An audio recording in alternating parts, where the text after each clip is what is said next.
तुम्ही पाहत आहात MCN न्यूज मराठी।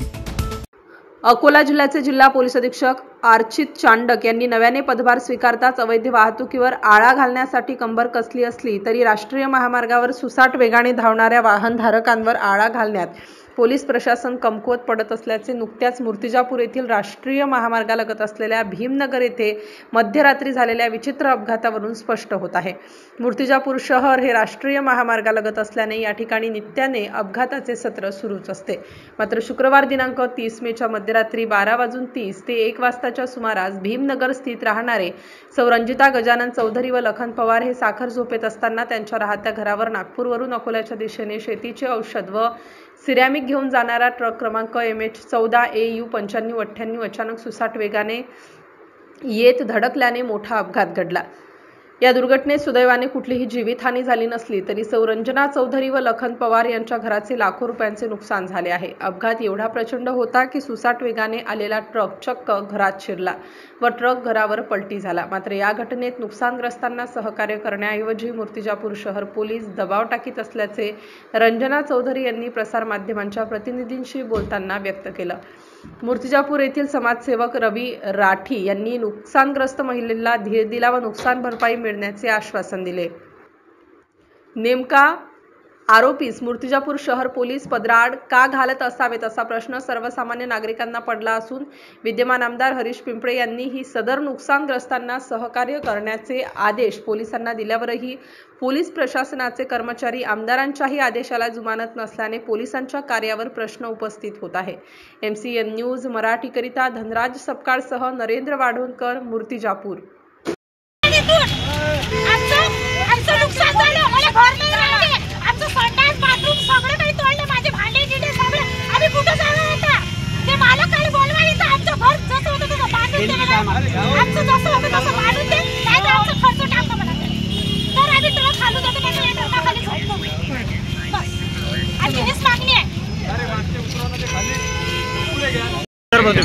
काय सांगाल आजच्या ज्या प्रकारे अपघात घडलेला आहे आणि त्या अपघातामध्ये पोलिसांची भूमिका आहे?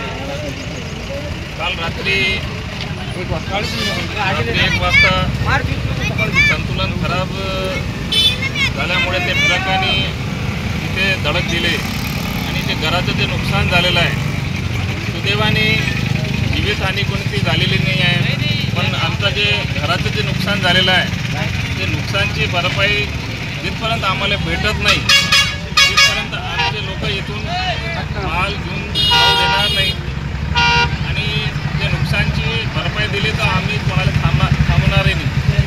आमचा नुकसानची भरपाई दिली तर आम्हाला त्याला माल द्यायला काही हरकत नाही।